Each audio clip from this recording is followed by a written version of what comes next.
कि राज कर सोन हो माहौल बदले वाला बा कि कहिया ले जाने तू मचई बखल बली कि 2 दिन के लइका बना तटे बाहुबली करे जा हो तेज बोलो कि अब ना चिड़ैया उड़ी बाज उड़े वाला बा कि राज कर सोन हो माहौल बदले वाला बा। पूजा tent house doctor Vimal Kumar ji की तरफ से आशीर्वाद मिलल, दिल से अभिनंदन बा। और साथ ही साथ टेंट साउंड दोनों बा। मातर ने करस कि 3 4 5 गौरी बिजनेस हो जाओ कि राज कर सोना हो माहौल बदले वाला बा।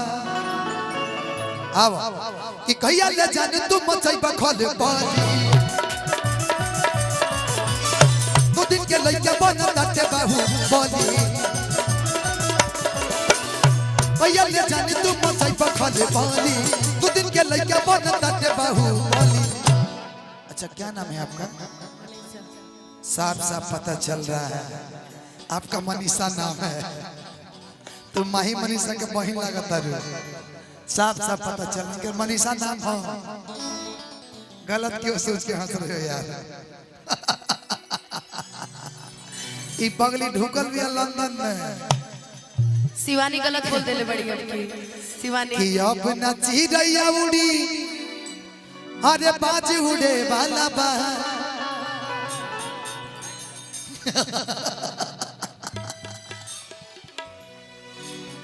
कितना हंसतर पगली ई बूझ गल भी हम और कुछ कहे वाला बानी ना,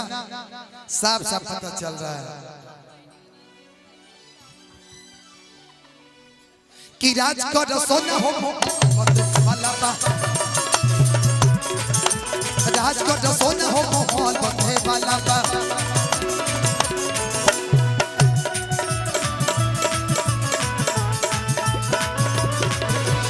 होला स्कूलिया में बहुत लड़ाई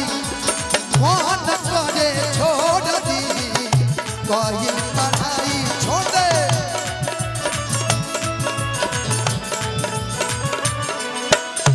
कोनो गड्ढा खींच ले बंदू पटा जीवा दादा कोनो गड्ढा खींच ले बंदू पटा हम जीवा दादा तारा अखिया के तारा अखिया के गजरा ए जा तारा अखिया के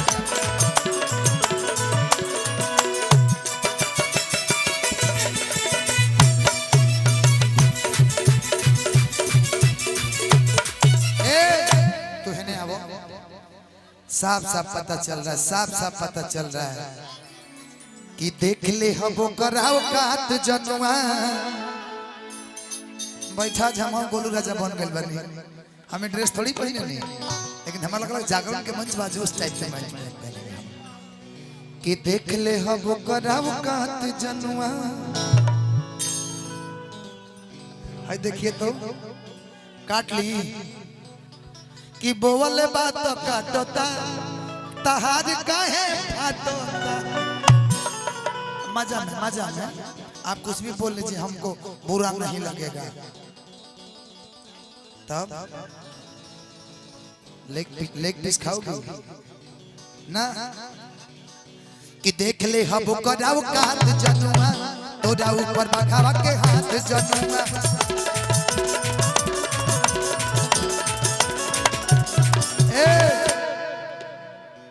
कि हंस मत पगली रे प्यार हो जाएगा ना जी, ढेर हंसबू तक काम गड़बड़ा जाए। कि देख ले हबो कराओ कात जनुआ तोरा ऊपर बखावा के हाथ जनुआ। कि पूरा जिलावा में गर्दा मचाई दना हो। आज वैशाली में ना कि वैशाली में गर्दा मचाई दना हो। अपना उंगली पर सबके नचाई दन हो कि वेशभूषा उहे रही आ रोल बदले वाला बा कोई बोलता ही दे कि राज का सोना हो मोहब्बत वाला बा राज का सोना हो मोहब्बत वाला बा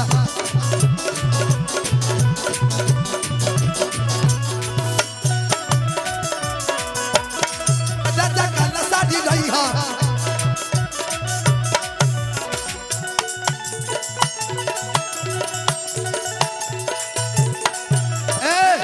रुका रुका ए मनीष है नहीं बू ए खाली हमरा कहेंगे नचाइबू आव नचावो नचावा हमरा के तू ना तू 60 किलो उठा दे तो 17 किलो उठा सकत है उठावो आ नचावो हां गाना बाजे कि राज का रसोना हो मोहब्बत वाला बा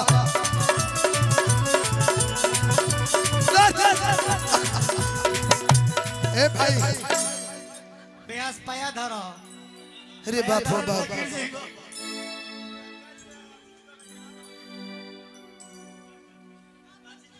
है ना तारा बाजी छियो के ना परी ए अनुपमा जी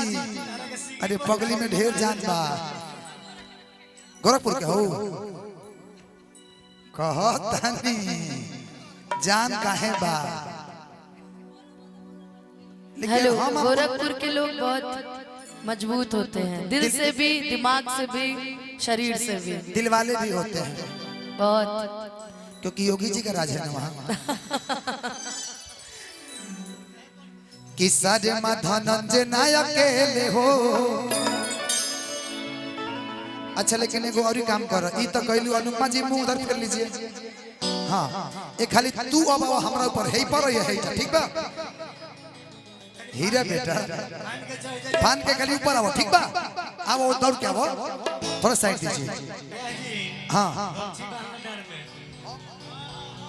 और ठीक बा कोई ढोड़ी सरक जाए अनुपमा जी मुंह उधर कर लीजिए काहे ना कर लीजिए उधर अच्छा ठीक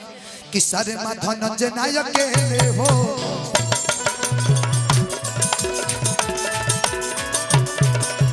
बाप हो बाप प्यास गइल धन बारे जे तू गइल ले गइली कि ऊपर से बामा गिर गइले ऊपर से बामा गिर गइले अभी जीतवा के घोड़ा टूट गइले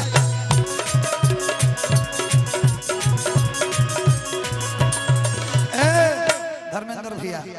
कि टूट गइले ठीक है भाईले टूट गइले ठीक है भाईले तो टराई मारगो तो पीछे वाले में मार ला लो तू चढ़िए जा हां घोड़ी पर तो चढ़ जा भैया के लोग नाय पर चढ़ला घोड़ी पर चढ़ला तू घोड़े पर चढ़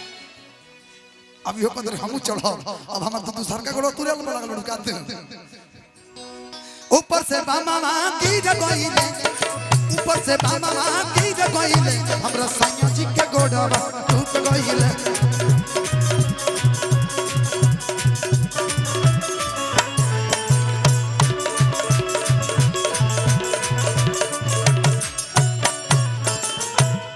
अच्छा एक सरदार साहब दिख रहे हैं सरदार जी बहुत अच्छा है ना कि देख ले हबो कराव कात जनुआ अच्छा माफी चाहता हूं मैं अच्छा सरदार जी आप कहां से हैं पंजाब से पंजाब में कौन सी जगह अमृतसर आपके लिए मैं गाना गाऊं पंजाबी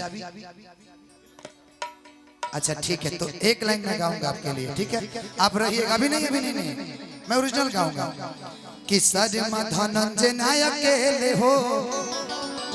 कि संगे बड़े सांसद में हो हाँ कि मुकेश राय अभी तू बड़े दिलावा में कि राज असही करो न जाने जिलावा में कि पिस्टल अधुनाली बदली होल बदले वाला बा अच्छा आपको सर भोजपुरी समझ आती है थोड़ा बहुत मुझे लगता है कि जितने भी पंजाब के लोग हैं सब लोग एक बार पटना गुरु नानक जी के यहाँ जरूर आते हैं ना पटना में। अच्छा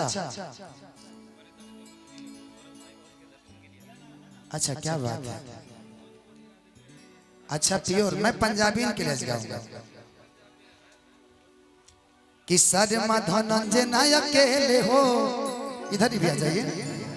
कि संगे बड़े सांसद एमएलए हो, कि डीजे बिट्टू मुकेश बड़े संगवा में, कि राज असही करना जन जिलावा में, कि पिस्टल आ धुनाली बदली होल बदले वाला बा, कि राज का सोना हो माहौल बदले वाला बा, राज का सोना हो माहौल बदले वाला बा, राज का सोना हो, अरे राज का सोना हो माहौल बदले।